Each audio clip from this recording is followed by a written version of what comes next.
오늘 하나님께서 우리에게 주시는 말씀은 누가복음 2장 1절부터 20절까지 말씀입니다. 제가 읽겠습니다. 그 무렵 아우구스투스 황제가 로마 제국 전역에 인구조사를 하라는 명령을 내렸다.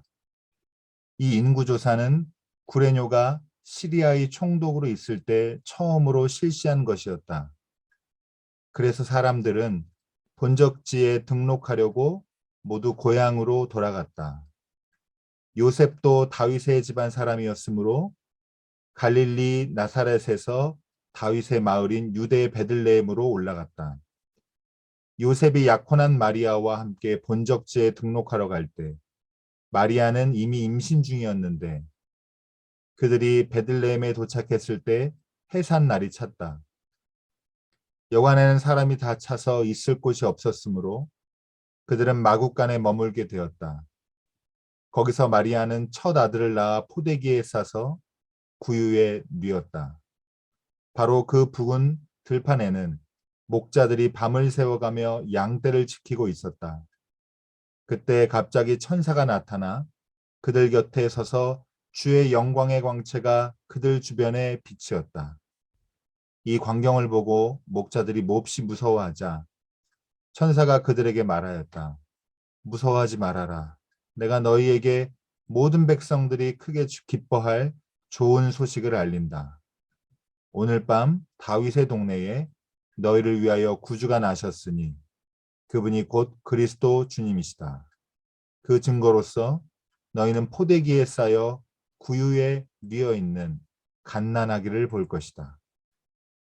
그러자 갑자기 수많은 하늘의 군대가 나타나 그 천사와 함께 가장 높은 하늘에서는 하나님께 영광, 땅에서는 하나님의 은총을 받은 사람들에게 평화하며 하나님을 찬송하였다.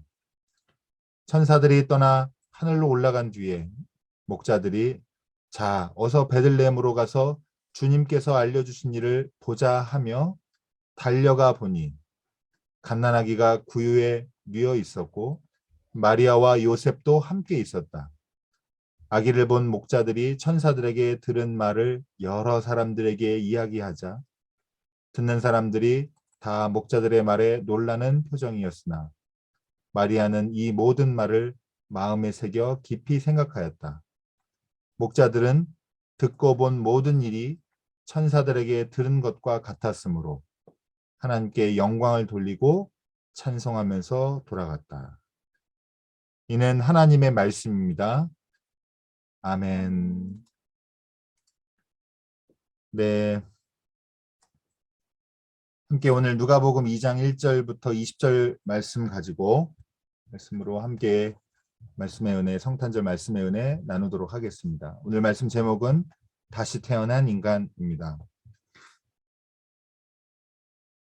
먼저 인사하고 시작하겠습니다. 우리 옆에 분들, 같이 계시는 분들, 또 떨어져 있더라도 같이 기억하시면서 인사하겠습니다. 우리에게는 내일이 있습니다. 우리는 내일이 있습니다. 네. 어제와 오늘 우리와 동행하시고 내일도 우리를 인도하시는 주님이 오늘 우리에게 오셨습니다. 우리에게는 내일이 있고 미래가 있습니다. 오늘은 성탄절입니다. 주님이 우리에게 오시는 오늘 성탄의 날을 위해서 그동안 대림절을 예수 맞을 준비의 기간으로 보냈습니다. 여러분의 계획대로 잘 진행되어서 이 준비 기간이 만족스러우실지 부족하다고 느낄지 모르겠지만 안심하시기 바랍니다. 메시아의 탄생을 기억하며 우리가 모셔드려야 하는 중요한 메시지 가운데 하나는 하나님의 선물은 그 선물을 받을 자격이 없는 사람들에게 주시는 호의라는 사실입니다. 은혜와 평화는 우리 노력의 결과가 아니라 하나님의 선물입니다. 믿음을 가지고 오늘 우리에게 오신 아기 예수를 우리의 평화로 또 우리의 왕으로 모셔드리시기를 축복합니다. 자, 그리고 한 번 더 인사 나누겠습니다. 기쁘다 구주 오셨네. 네.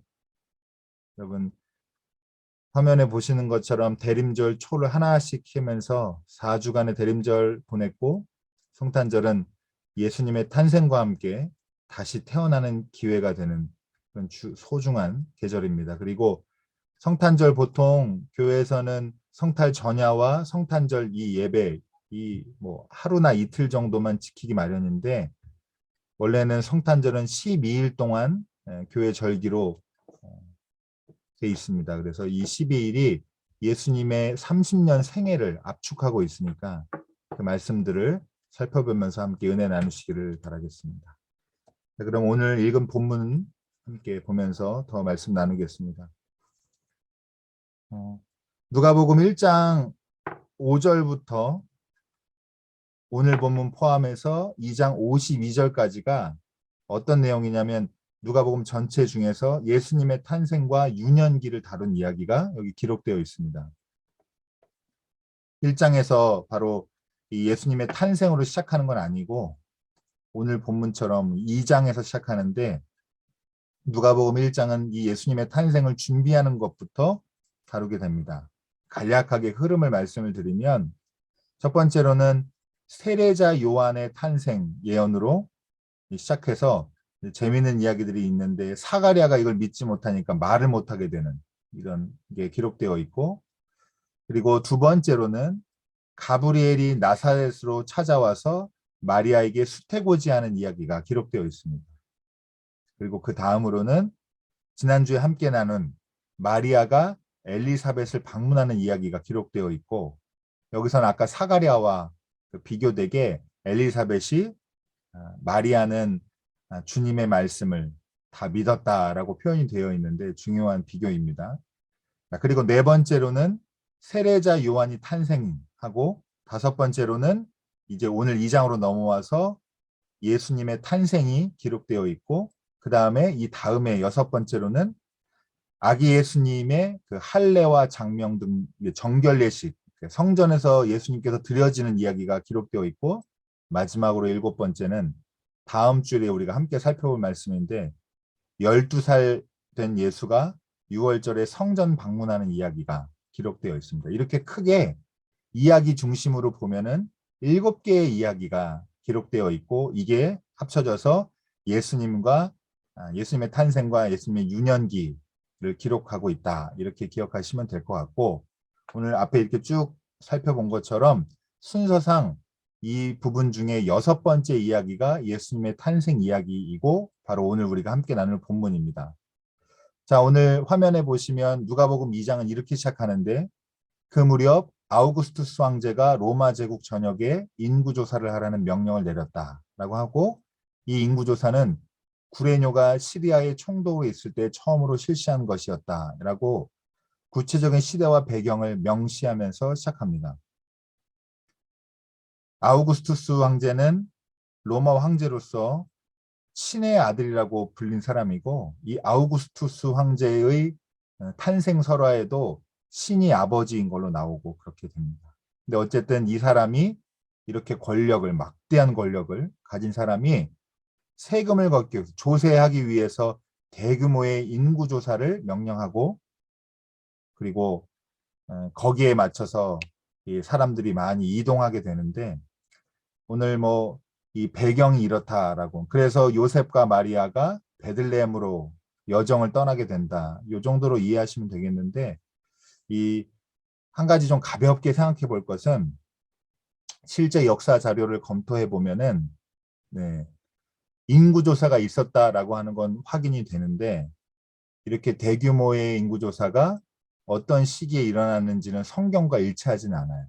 무슨 말이냐면 여러분 여기 2절에 보면 구레뇨가 시리아의 총독으로 있을 때라고 하는데 사실은 구레뇨는 예수님이 죽고 난 다음에 수리아 지역의 총독으로 임명됐던 사람이에요. 주후 6년에 총독이 된 사람인데 그러니까 말이 맞지 않죠. 그래서 여러분 혹시라도 뭐 이런 거 혼란스러우실까 봐 말씀을 드리는데 우선은 한 가지 돌파구는 아우구스투스 황제가 명령에서 시작돼서 오늘날 같지 않으니까 아주 오랜 기간이 걸렸을 거 아니에요. 사람들이 자기 호적을 하러 다 새로 갔으면.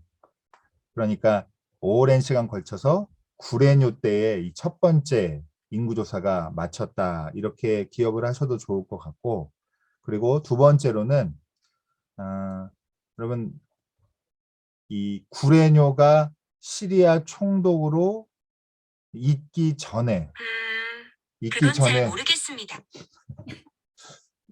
수리아라고 했더니 시리가 지금 등장하셔가지고 모두를 놀라게 했습니다. 죄송합니다. 네.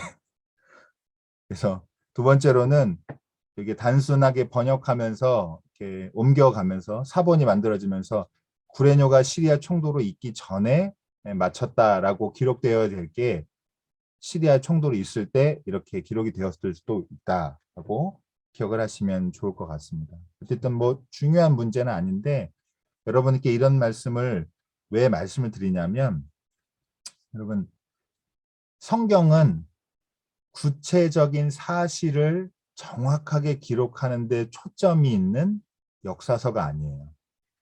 오히려 예수님을, 그러니까 예수라는 인물을 더 구원자로 드러내기 위해서 신앙 있는 사람들에게 교회 안에서 예수님의 일생을, 예수님의 메시지를 또 하나님과 예수님의 관계를 이런 걸 이해하기 위한 그 개인적인 전기에 가깝습니다. 그래서 진실을 말하는 게 목적이지 사실을 말하는 게 목적은 아니다라고 해서 어느 정도 이해하고 넘어가셨으면 좋겠고, 어쨌든 인구조사를 위해서 베들레헴이라고 하는 다윗의 동네로 가서 요셉과 마리아의 이제 그 과정이 시작이 되는데 이 여정이 쉽지 않아요. 쉽지 않았을 겁니다. 왜냐하면 마리아가 임신 중이었기 때문입니다. 요새도 자동차 타고 가도 장거리 가면 힘든 여행인데 임신한 몸으로 걸어서 혹은 또 뭘 나귀 같은 걸 타고 이렇게 갔을 거란 말이죠. 그럼 굉장히 힘든 여정이었고, 그리고 한편으로 더 이제 시시각각 이 위기가 고조되는 게 베들레헴에 도착했을 때 이제 해산날이 가까워지게 됩니다. 그래서 5절, 6절에 이렇게 기록되어 있고요. 누가는 이제 베들레헴에 도착했을 때 해산이 임박했다고 기록하고 있고, 그리고 여관이 없어서 여관에 투숙하지 못하고 강보에 쌓여 구유에 뉘었다라고 2장 7절에 기록하고 있습니다. 여러분 우리 읽은 것처럼 강보라고 하는 것은 이제 보통 어린아이들을 덮고 싸고 뭐 업을 때 쓰고 이렇게 하는 그 아이들용 이불을 말하는 거고요. 구유는 잘 알다시피 여물통입니다. 다른 해석들도 있지만 여물통이라고 많이 알려져 있고, 그러니까 예수님을 아기용 이불에 싸가지고 짐승의 여물통에다가 뉘었다라고, 누일 데가 없어서 이렇게 누가가 기록을 하고 있습니다. 이게 상당히 의미가 있습니다. 오늘 그 말씀을 나눌 거고요. 여러분 하나님의 아들 또 왕의 탄생으로 보기에는 상당히 초라한 모습이면서 동시에 어떻게도 읽을 수 있냐면 너무나도 예수님의 모습이에요. 이 말씀을 잘 이해해 주셨으면 좋겠는데, 아 왕인데 이래도 되나? 너무 초라한 거 아닌가? 한편으로는 이제 더 심하게 말하면 비참한 거 아닌가라고 생각할 수도 있고, 아니면 아 예수님이기 때문에 이 모습이 이 탄생이 너무도 이제 우리에게도 사실 익숙하기도 하고 바로 그게 예수님의 참모습과도 너무 어울린다라고 우리가 읽을 수도 있을 것 같습니다. 온 백성에게 미칠 큰 기쁨의 소식, 10절에 이런 기록이 나오는데 우리의 기쁜 시작은 이 바로 여물통에서, 여물통의 뉘인 아기에서 시작을 합니다. 이게 바로 복음서 중에서도 누가복음이 예수님의 탄생을 기록하고 있는 누가복음만의 특징이라고 할 수가 있습니다. 예를 들어서 여러분 아까 정혁수 권사님 기도에도 말씀해 주셨는데 동방 박사들이 경배한 내용은 누가복음에 기록되어 있지 않고 어디에 기록되어 있냐면 마태복음에 기록되어 있어요. 별 보고 연구하는 사람들이 동방 박사들이거든요. 이 사람들 학식도 높고 또 귀한 선물을 3개나 준비해서 예수님께 경배하고 예물로 드릴 정도로 황금과 유향과 몰약을 예물로 드릴 정도로 아주 부유한 사람들이에요. 넉넉한 사람들인데 이런 사람들에게 경배받았다라고 하는 게 마태복음의 진술이고, 누가복음은 말구유에 구유에 여물통에 아기가 누였고, 그리고 예수님을 경배하러 누가 오죠? 네, 다음에 볼 말씀인 여러분, 그 지역에서 밤에 양떼를 치던 목자들이 와서, 동방박사가 아니라 목자들이 와서 예수님을 경배합니다. 여러분, 당시 목자는 괄시받는 아주 비천한 직업이었어요. 뭐 사람들이 선호하는 그런 직업이 아니라 정말 가난한 사람들이, 더 나은 직업을 찾지 못하는 사람들이 해야 했던 그런 일이었고, 여러분 이렇게 마태복음과 비교만 해봐도 누가복음의 예수는 탄생부터 확실하게 분명한 방향성이 있어 보여요. 여러분, 제가 이야기 중심으로 7개가 예수님의 탄생과 그리고 예수님의 유년기를 다루고 있다고 했는데, 마리아의 찬가, 이야기가 아닌 그 이야기 사이사이에 놓인 찬가들이 있어요. 사가랴도 예언하는 장면이 있고, 마리아의 찬가에서도 지난주 말씀 본 것처럼 핵심이 뭐냐 하면 비천한 자를 높이시는 하나님에 대한 찬양입니다. 그리고 나중에 누가복음에 이제 예수님의 취임 설교라고 흔히 말하는 부분이 있거든요. 나사렛에서 하신 설교가 나오는데, 거기에도 예수님 뭐라고 말씀하시냐면 포로된 자에게 자유를, 눈먼 자에게 다시 보게 함을 전파하며 눌린 자를 자유롭게 한다라고 하는 이런 선언이 나오게 됩니다. 그러니까 누가복음은 일관되게 이 한 맥락으로 예수님의 정체성과 예수님의 탄생부터 해서 쭉 그 일관된 어떤 방향성을 가지고 있는데요. 바로 이 낮은 곳에 임하신 예수님, 그리고 낮은 자들에게 복음이 되신 예수님을 누가복음에서 잘 표현을 하고 있습니다. 누추하다 못해 어쩌면 비참함마저 느낄 수 있는 이런 환경에서 예수님이 탄생하고, 그곳에서 일어난 일을 경축하는 사람들마저도 비천한 사람들이에요. 사회적으로. 이것이 누가복음에서 우리가 읽어내야 되는 예수님의 탄생이고 예수님의 탄생의 의미입니다. 여담으로 우리가 개업집에 이제 그리스도인들이 많이 다는 내 시작은 미약하였으나 내 나중은 창대하리라, 이런 말씀, 여러분 상당 원래 넌센스예요. 왜냐하면 이 욥기 말씀인데, 욥이 친구들에게 병들었을 때 비방받고 비방받는 말 중에 이제 그게 나오는 건데 우리는 그걸 축복의 말씀으로 확 이렇게, 어쨌든 굉장히 넌센스인데, 예수님이 이렇게 낮은 곳으로 임하셨다는 거, 비천한 자들에게 경배받고 시작하셨다는 거, 이런 것들이 이렇게 말하자면 요새 말로 하면 제작진들이 짜고서 기획한 이런 느낌이 아니다라고 하는 것을 좀 기억해 보시면 좋을 것 같아요.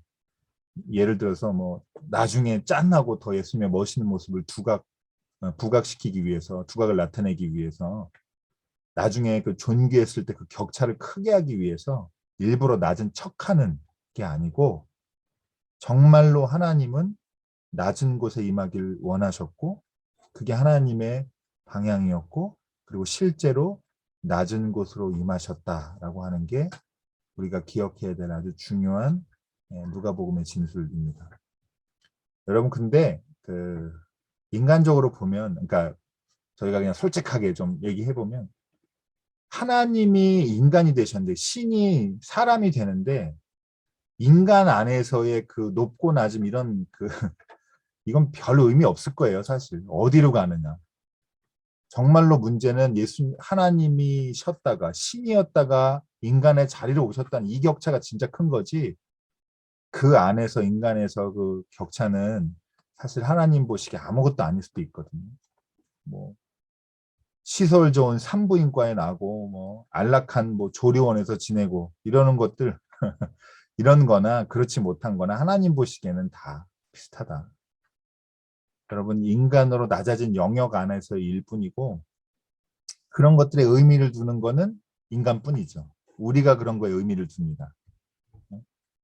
여러분, 하나님이 인간이 되셔서 선택한 곳이, 그런데 그 인간들 사이에서, 이 사회에서도 아주 비천하다고 여기는 낮은 곳이라고 하는 바로 그 아주 가장 밑바닥으로 예수님이 오셨고, 우리 중에 여러분 말구유에 구유에 짐승의 구유에 누인 사람이 얼마나 있겠어요. 네.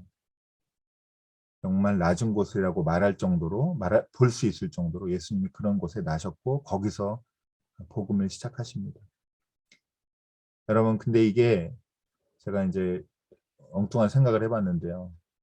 저희도 왜 그런 거 많이 하잖아요. 누가 뭐 남자분들 같은 경우에는 누가 군대 갔는데 더 힘들었냐 어려웠느냐. 옛날에 우리 집이 얼만큼 어려웠냐 막 자랑하듯이 서로 경쟁하듯이 얘기할 수 있는데 여러분 예수님이 제자들이랑 이제 막 얘기하다가 어디서 태어났어요? 막 이렇게 서로 같이 얘기하다가 너는 뭐 어느 병원에서 태어났다. 요새 말로 하면 막 그러면 나는 병원에도 태어나지 못하고 나는 뭐 산파한테 진짜 집에서 어렵게 났다. 막 이렇게 서로 막 경쟁적으로 누가 더 힘들었냐, 누가 더 어렵게 태어났냐 얘기하고 있는데 예수님이 딱 등장해가지고 나는 말구에 태어났는데 막 이렇게 얘기하면은 이제 종결되는 거죠. 여러분, 근데 이 엉뚱한 제가 이 이야기에서 만약에 그 가운데 자기가 정말 말구유 같은 데 태어나서 정말 그 사실에 대해서 비참함을 안고 살고 있었던 사람이 예수님의 이 말을 들었다고 생각해 보세요. 그럼 어떤 느낌일까요? 저마다 누가 고생했네, 누가 더 힘드네, 누가 더 어려웠네 하고 있는데 예수님이 아주 범접할 수 없는 그 정도의 수준의 낮은 곳으로 이제 임하셨는데 근데 실제로 정말 그만큼의 밑바닥에서 태어나고 살았기 때문에 자기는 정말 말하지 못하는 정말 그게 수치스러운 이런 사람들이 예수님의 진실을 들었다고 하면 여러분 그것만으로도 얼마나 위로가 되겠어요. 제가 그래서 좋아하는 시 하나를 소개해 드리도록 하겠습니다.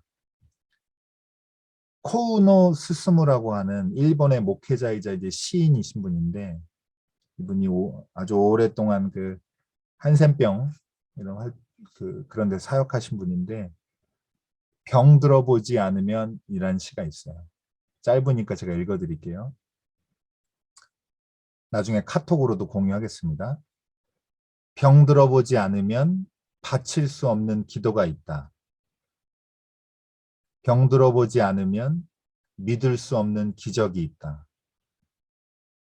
병 들어보지 않으면 들을 수 없는 말이 있다. 병 들어보지 않으면 가까이 할 수 없는 성전이 있다. 병 들어보지 않으면 우러러볼 수 없는 얼굴이 있다. 병 들어보지 않았으면 나는 인간이기조차 어려웠을 것이다. 이런 시입니다. 여러분, 우리의 시작이 우리의 어제와 오늘이 떳떳하고 사람들에게 내세울 만하고 또 최고가 아니었다고 해도 괜찮습니다. 우리의 모습이 부족하다는 것은 복음이 가지고 있는 초점이 아닙니다. 어쩌면 우리는 우리가 나약하고 비참하고 비천하고 낮다는 사실에 너무 과도하게 집중하고 있는 것 같아요. 정말 우리가 집중해야 될 것은 복음이 완전하다라고 하는 것입니다. 그리고 그 복음이 낮은 자들에게 호의적이고 낮은 자들이 초대받기에 불편하지 않고 안전한 소식이다라고 하는 걸 우리가 좀 기억할 필요가 있을 것입니다. 여러분, 우리에게는 우리를 구원할 만한 조건이 우리 내부에서만 찾을 수가 없어요. 우리는 우리 스스로 우리를 구원할 수 없는 존재입니다. 그런데 여러분, 우리 밖에서 우리 안으로 치고 들어오는 이 좋은 소식이 있어야, 이 생명의 소식이 있어야 우리가 구원받을 수 있는 여지가 우리에게 주어지는 건데, 여러분 이 14절부터 말씀 보시면 가장 높은 하늘에서는 하나님께 영광, 땅에서는 하나님의 은총을 받은 사람들에게 평화하며 찬송을 하였다. 그러면서 목자들이 달려가서 봤다라고 하는 거, 사실 저도 제가 사실 처음에 이 설교의 그 핵심으로 할까 했는데, 이 달려갔다라고 하는 거, 달려가서 예수님을 확인하고, 이 비천한 사람들이 비천한 곳에 나신 하나님의 아들을 알아보고 경배했다라고 성경에 기록되어 있습니다. 우리의 낮은 곳, 우리의 비천한 곳으로 하나님이 저렇게 외부로부터 우리에게 침투해 오셨어요. 그래서 우리를 살아낼 수 있는, 우리가 살아날 수 있는, 구원받을 수 있는 가능성을 우리에게 그 길을 열어주셨습니다. 여러분, 제가 코우노스 스무의 시도 읽어드렸지만, 여러분, 예수님의 탄생으로 인간은 다시 태어나게 되었습니다. 아무리 낮은 자라 할지라도 인간은 태어나는 게 전부가 아니라 되는 거예요. 병 들어보지 않으면 모르는 게 있다고 하면, 바칠 수 없는 기도가 있다라고 하면, 병 들어보지 않으면 이렇게 반복적으로 얘기하면서 뭘 얘기하고 있었냐면, 인간은 태어난 그대로가 아니라 되는 것이라는 사실을 집중해서 얘기하고 있는 거예요. 우리가 겪은 일, 우리를 만들어가는 어떤 일들을 통해서, 우리 경험을 통해서 우리가 인간이 되어간다라고 말하고 있는 시라고 저는 읽었습니다. 우리를 가장 완전하게 만들어가는 경험 중에 하나가, 저는 그리스도인으로서 예수님의 탄생을 우리 안으로 모셔드리는 일이라고 생각을 합니다. 예수님이 높은 곳에 태어나셨다라고 하면 거기서 걸러지는 사람들이 있을 거예요.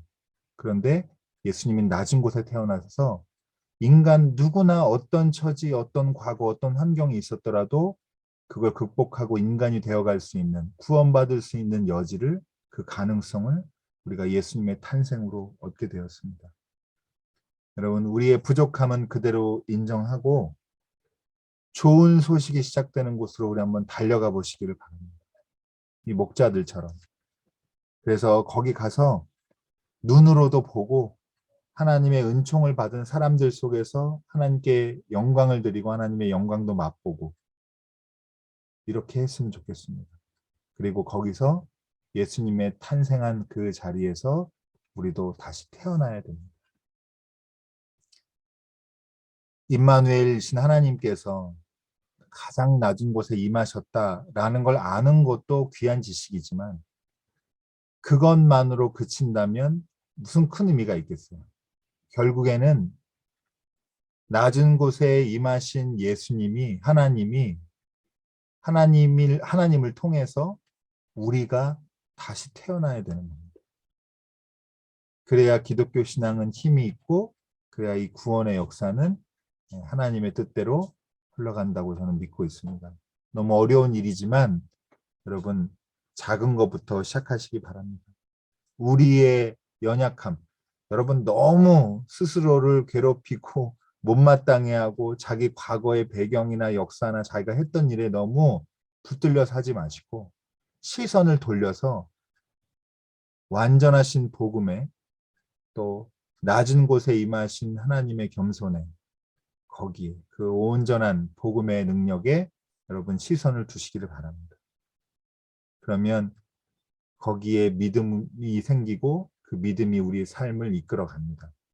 여러분, 남은 성탄절이 여러분의 나약함과 연약함을 뛰어넘어서 하나님이 하시는 일에 집중하는 시간, 이게 되길 바라고, 베들레헴 같은, 또 구유 같은, 또 목자같이 낮고 낮은 우리의 삶과 우리 마음에 임하신 주님을 믿음으로 모셔드리시기를 간절히 축원합니다. 아멘.